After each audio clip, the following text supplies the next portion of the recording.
Hello and welcome to In Orbit. It's the podcast that explores how technology from space is helping empower us down here on planet Earth. Brought to you by the Satellite Applications Catapult. I'm your host, Dallas Campbell. Thank you very much for tuning in.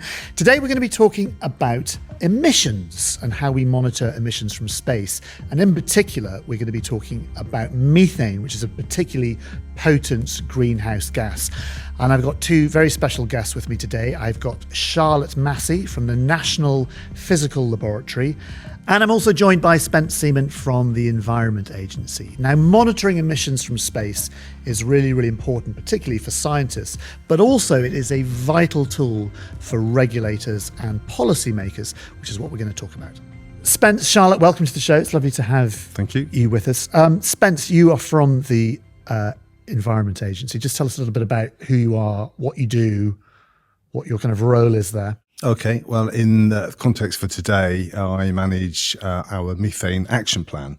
So we published our methane action plan a year or two ago, and it really attempts to pull all of the strands of work across the entire Environment Agency together where we have a common interest in methane. So it's looking at things like monitoring and data issues. It's looking at how we can best use our regulatory capabilities, and it's looking at where we can collaborate with others. So my main role and main interest here today is clearly going to be methane. Out of context, saying the methane action plan would have completely different connotations, perhaps. Okay, but we're talking about in the context of today. Yes, it's everything that within England, the Environment Agency is responsible for regulating. And we should point out that methane is a particularly potent greenhouse gas. Absolutely. We talk about carbon dioxide a lot, but methane, obviously, from livestock. Shorter lived, but more potent. That's the key message. And so in terms of regulation, what do we do? How do we deal with it? Absolutely. We need to shift the focus more. You know, it's not been so much in the regulatory focus historically. So we're really trying to turn the dial up in terms of methane. Got it. And Charlotte, from the National Physical Laboratory. Yes, so I'm from the National Physical Laboratory. My role is Strategic Business Development Manager for both greenhouse gases and Earth observation. Right. So actually, for those who don't know, just explain what the National Physical Laboratory is in a sentence, if you can. So we are the home of measurement science in the UK. It's a great place. I've been there several times, and it's always a fun visit. Yes. If you like measuring stuff. Yes, well, it's our role, it's our job. And so we are responsible for the UK measurement infrastructure, or the measurement science. And then we are also responsible for connecting that to the international system of units as well. Got it. So in terms of what we're talking about, this idea of being able to, we are able to monitor our emissions from space, and we've been able to do that for some time. And I'm looking forward today to talking a little bit about what's new in that area and what the exciting things are and what the sort of challenges are. Before we get into that, let's just talk about where we are with emissions at the moment. I mean, is the news good? Is it terrible? Sometimes we hear about environmental things in the news a lot, and sometimes it disappears altogether. So in terms of, well, let's talk about methane emission. Who are the culprits and what are we trying to achieve? Well, within the UK context, the waste industry is responsible for a large proportion, along with agriculture. Yeah. Agriculture dominates the methane emissions for the UK, and then traditional sectors like oil and gas, etc. So there's no great surprises in there, I don't think. But the interesting area for us, and probably the most challenging area, is around waste as we move from landfill to anaerobic digestion. And the fugitive emissions, in other words, emissions that aren't meant to happen ordinarily, and can be best controlled. It's how to best regulate those fugitive emissions is one of the biggest challenges for us. So any support, any innovation, we have to kind of welcome and investigate it. Yeah. Spence, tell me about the methane action plan. Sure. Well, some 18 months ago, the Environment Agency published its own methane action plan. So that's really pulling together a lot of the existing strands of work we were undertaking already to really kind of zoom in on methane emissions and improving the performance of those we regulate when it comes to methane, and pulling in existing known issues around lack of data or robust data, and having another look at how we can best use our regulatory toolbox, if you like, in this space. So the Methane Action Plan really is a summation of existing work strands within the Environment Agency, but by pulling it all together, it helps us as an organisation to focus in on methane, but it also allows others to see what we're doing in this space, because let's face it, there's a real imperative to focus on methane emissions for a whole host of good reasons. Paint a picture about why the imperative is there, like how, because we don't really talk about methane. When we talk about emissions, we tend to talk about carbon dioxide. And methane is always a bit, oh yes, and methane. But when you say imperative, like how much of an imperative? Because potentially we can stave off some of the worst effects of climate change if we really collaboratively nail down on methane emissions globally in the next decade or so. The payback, if you like, the return on that is more considerable, because it's a shorter lived greenhouse gas. It's much more potent than CO2, but it's shorter lived. So if we can really, turn the dial up, if you like, for want of a better term, on methane emissions, then there's a real benefit to society. Charlotte, I want to let's talk about the NPL, National Physical Laboratory. What is it that you do there that's helping us get this sort of better data, in terms of being able to see emissions? So at our core, we deliver the national measurement system. So in collaboration with our government owners, Department for Science, Innovation and Technology. So that contract, what that enables us to do is push the boundaries of measurement science in terms of the next methodology, the next world-class instrumentation. So when you say you're in charge of the measurements, is it like kind of, okay, well, we invented what a centimetre is, we decide it's this length. So in terms of methane, how does that work? So we maintain the system unit. So for example, the second comes back to NPL. I love the second. In the UK. You guys, your description of the second is I used to know it off by heart, but I forget it now. Cesium atoms. So when it comes to emissions, what we are looking at there is the traceability aspect. So we are providing reference materials at kind of the core fundamental part of NPL, but then also we're taking that outside of the laboratory. So we are working with ground-based technologies. We're supporting atmospheric monitoring, so the mixed emissions in atmosphere. We're then also working, as we're here to discuss today, the space-based monitoring. So you're kind of you're the ruler with the measurements on, and you're kind of using the ruler. We do. If that's a fair analogy, does that kind of work? Maybe I'm stretching it. It's okay. It's okay for me. I like it. And this idea of being able to monitor for emissions from space. I mean, how precise can you be? Can you get down to the nearest landfill and go, these guys are emitting? Can we sort it out? So facility scale is probably the best way to term it, I think, for general consumption. So there are other techniques, methodologies that complement space-based emissions monitoring, but it is typically the big emitters, the super-emitters, that space-based monitoring is best placed to tackle. And then I think important to pull out the two approaches or two contributions that space-based monitoring gives us, which is tasking.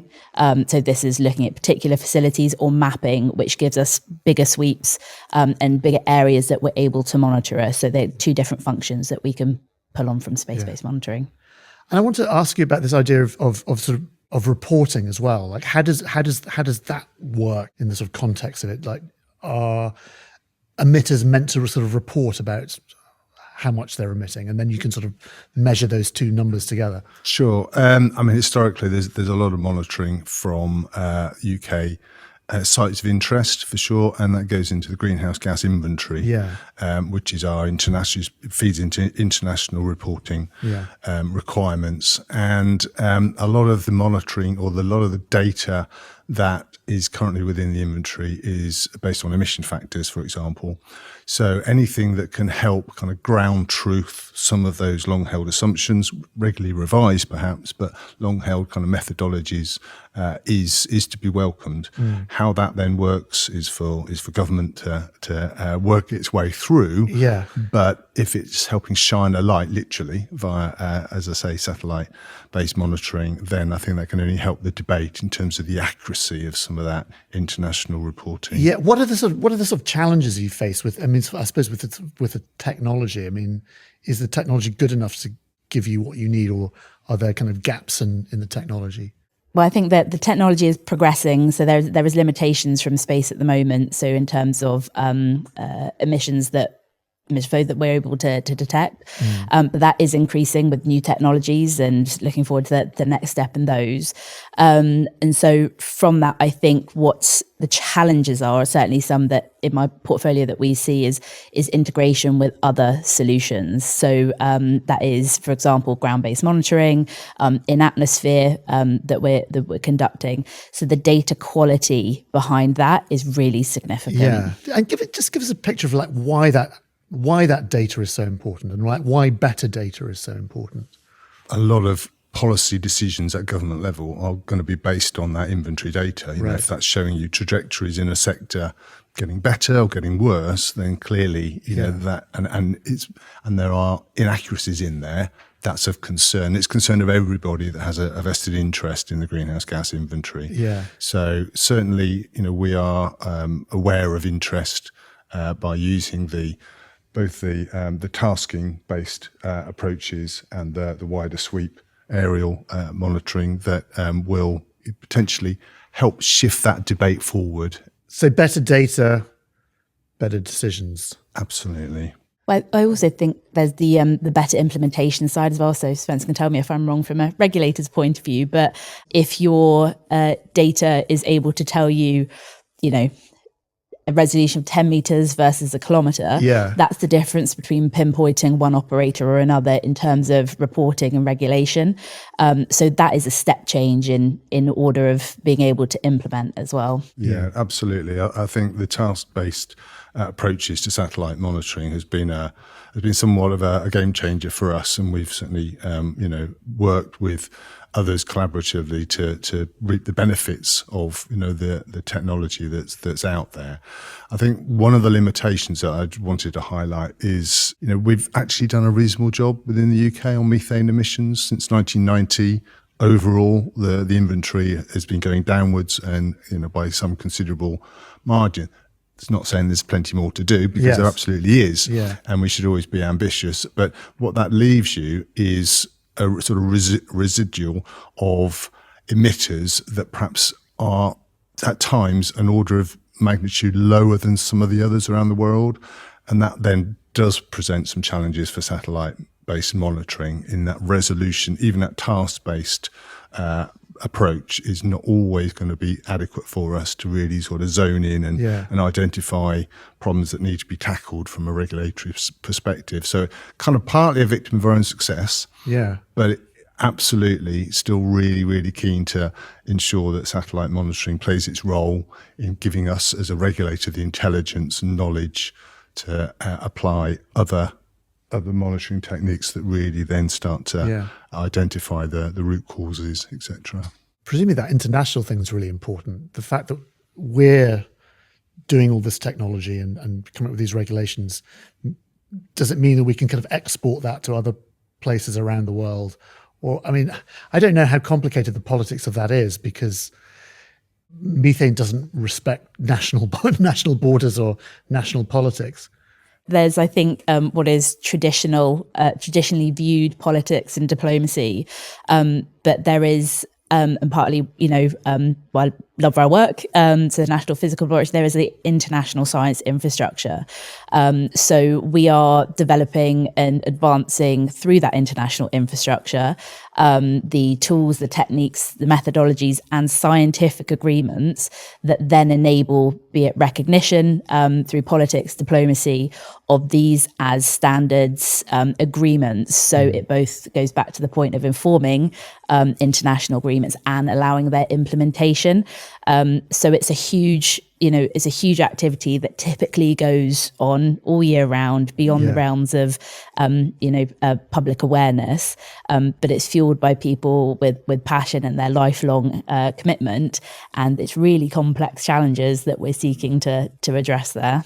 Yeah, and certainly, again, just picking up on Charlotte's point about standards, monitoring has to be supported by agreed international standards, to make sure we are still. Well, that was kind of what I was alluding to. Like how agreed are we on international standards? Because I know the UK, we're really good at regulation. I think. Yeah, we are. But I think other countries are less good at perhaps. I think we've really been very active in supporting the development of those standards as well. So let's continue that theme. But as a regulator, we absolutely need those standards to be in place to have the confidence in the data so that members of the public can be confident in the data that they are looking from some of these sites that are operating and managing their own emissions and reporting their own emissions. If they're monitoring themselves, then everybody has to have confidence in that data. So standards are absolutely key, because when we start engaging with operators and we want them to improve their actions, we always have to be mindful that we could end up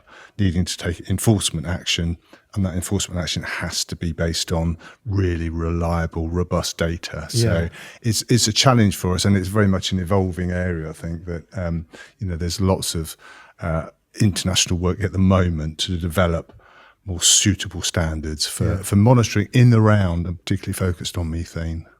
And that data as well, the data we get from space, beyond regulation, how can we sort of use it to improve things? I mean, can we build it into our sort of connectivity, the Internet of Things like PNT? Can that data be more useful than it is at the moment, perhaps? I think there's good collaboration between, if you call it, the emissions measurement and monitoring community and other space-based monitoring. So, for example, location data plays a significant role in identification and the quality of data for emissions purposes. And that is not specifically a emissions measurement, but the cross purposes with location data gives it legitimacy.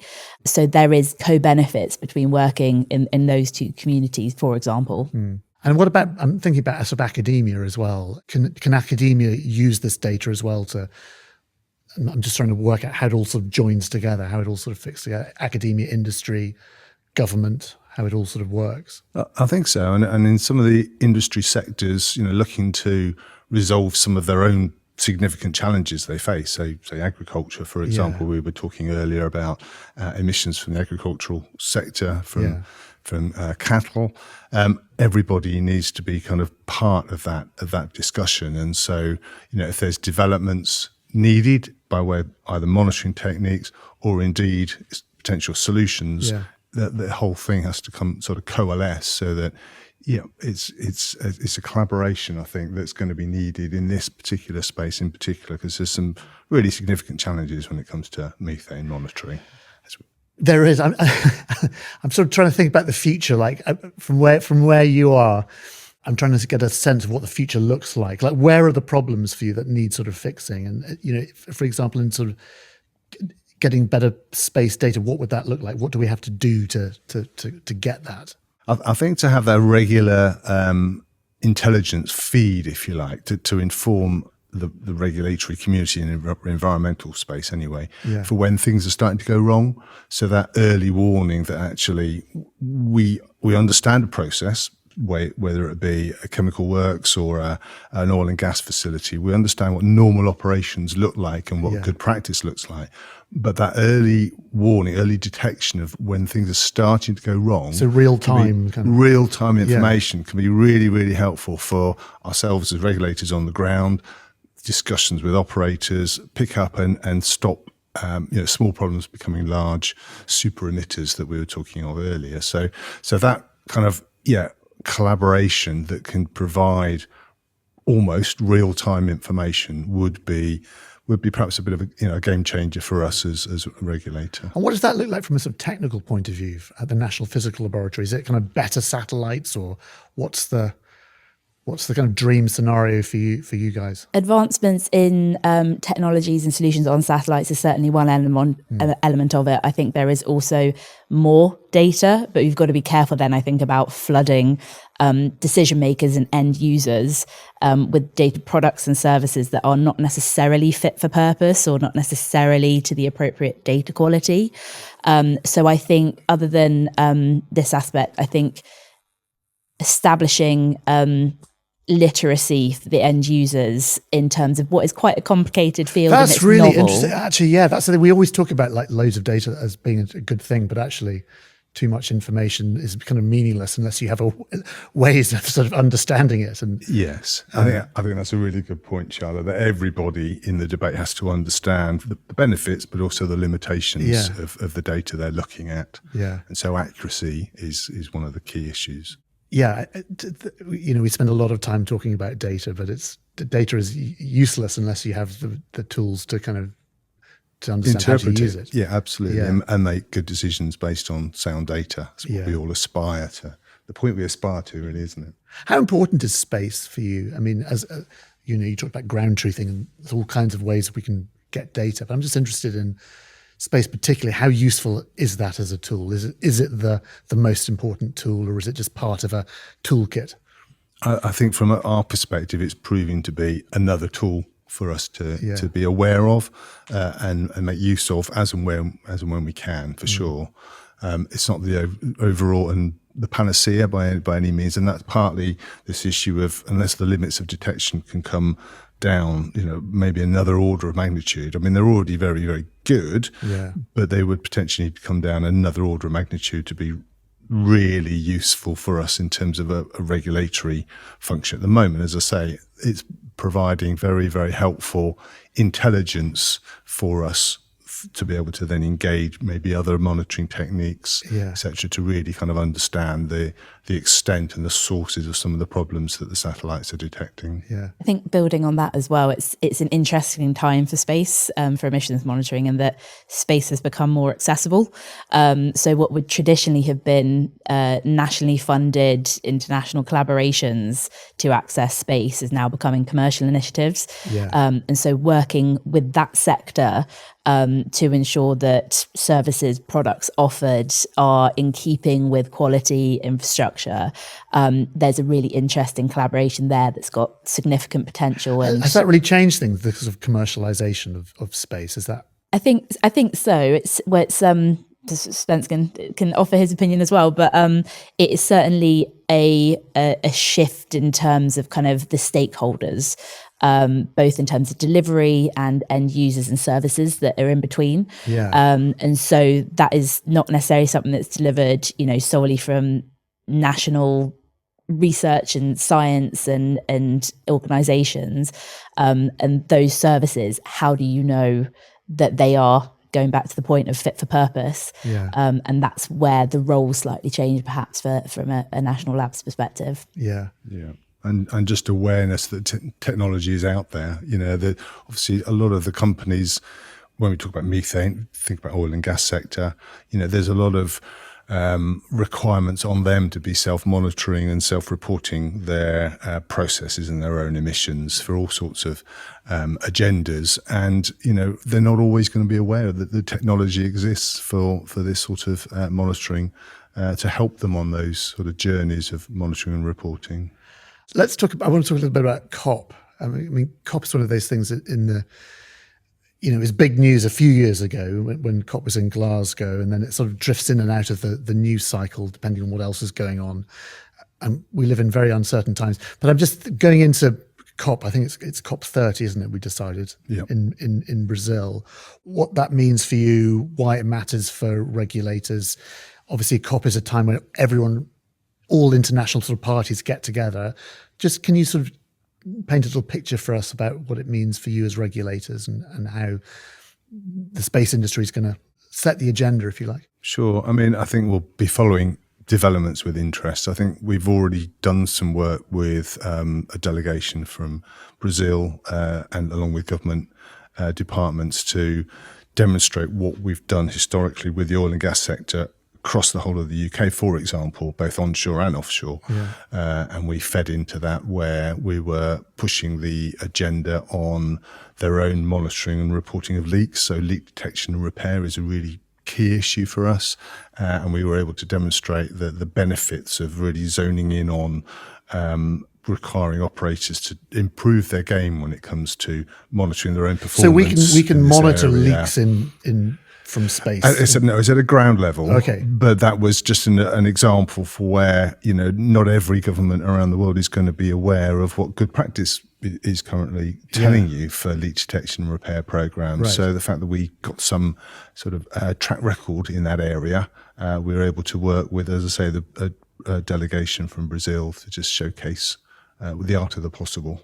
The art of the possible. I like that. Is there a sense of optimism when you go to COP? I've been to a couple, and it kind of. I haven't been. It kind You'd of hope varies. so, wouldn't you? You'd certainly hope so. Well, I think in terms of perspective for what measurement means and in relation to COP, so we're here talking about methane today and specific of space-based measurement, monitoring and methane. That's part of a portfolios of tools and techniques that we have for measurement and monitoring, which sits in a wider greenhouse gas measurement and monitoring need, which is only part of the climate action required. And I think the measurement and monitoring aspect are key and critical in terms of underpinning some of the wider frameworks, such as finance, regulatory. And so we always pay attention to COP with a keen eye, but very conscious that we are a part of the jigsaw. Yes. And so both informing and supporting UK Gov, but then also picking up the other side of COP any year that it happens, whichever COP, and taking that forward to ensuring that at least in the measurement community, we're continuing to drive progress. Yeah. I'm trying to imagine what the if we came back here in sort of 10 years' time, what do you think we'd be talking about? Where do you think we'll be? What do you think the challenges will be? I mean, it's the world seems so uncertain at the moment, and I worry sometimes that thinking about sort of climate tends to slip under the radar sometimes, and it's still there. The climate crisis, and it's certainly not going anywhere, is it? Governments tend to sort of forget about it sometimes. It seems. I think speaking both private sector and obviously as well, but supporting government of the climate attention to climate action remains consistent. It might ebb and flow in the news cycle, but people care. It's why people work in it as well. Yeah. And in terms of 10 years, what I hope is, as Spence has alluded to, we are a step forward in terms of capabilities. Yeah. But I think on that target journey towards net zero, we are also then going to be having to look at, and we already are, but increasingly so at that point, what are the next challenges? And as we take out the big hitters of contributors, what is the next measurement challenge in our respect, or what's the next regulation required? Yeah. Well, I worry because we sort of don't do enough, and our energy use is only going to hockey stick in the next sort of 10 years. The demand for energy is going to be so huge, and I kind of worry that anything that we're doing now just simply isn't going to be enough for what's on the horizon. I think that's where regulation, I'm always going to say this on time, but regulation has an important part to play, certainly, and regulation that's fit for purpose as well. So I think maybe looking forward 10 years, I would certainly like to think that both regulators, policymakers in government and operators will have a suite of monitoring capability out there, whether from satellite, aerial, ground-based technology, on-site, off-site, etc., that they can then literally carry out a pick and mix operation of what's best for their site, their scale, and the sort of processing that they're carrying out, and so that they can develop a robust monitoring program. The regulator can step back somewhat and have the confidence that monitoring is being done to approved international standards, and therefore everybody can have confidence in the resultant data that comes out of it. And what about from the National Physical Laboratory? What's the sort of direction of travel for you guys over the next sort of decade or so? I think there is some really kind of hard-hitting challenges that we are seeking to address. So sectoral disaggregation is one of those. What was that, sectoral? So we've spoken a lot, I think, about oil and gas, for example, that, there is waste, agriculture, other sectors, that if we want to inform policy correctly or support implementation, we have to be able to pick that apart on multiple scales. So this goes from component to facility to regional and global. So that information network is something that we are working domestically for, collaborating internationally to drive the understanding. And so when we say the disaggregation, it is essentially being able to zone in on what is the key information or who are the key culprits or who are the key responsible parties in that situation in order to be able to move progress forwards. Being able to better to sort of pinpoint key culprits. What happens once you've pinpointed them? Like, how easy is it to then get culprits to change their methods or whatever, fix their leaky pipes or be more honest with their accounting? Or I think there's certainly a role for certainly ourselves in the Environment Agency under a kind of advice and guidance, if you like, so that we can inform sites that actually they're not only causing an environmental issue, they're increasingly losing considerable chunks of money. If we're talking methane, certainly either biomethane or natural gas simply venting off to atmosphere, it's a precious resource.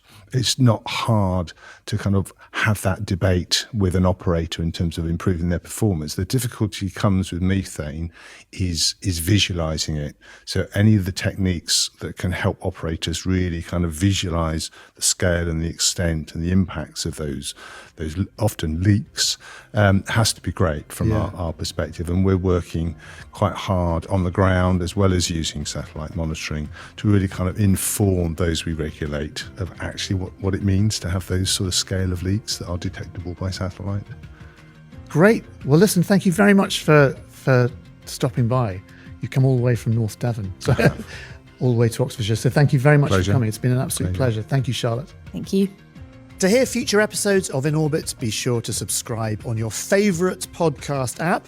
And if you'd like to find out more about how space is empowering your industry, visit the Catapult website or join them on social media.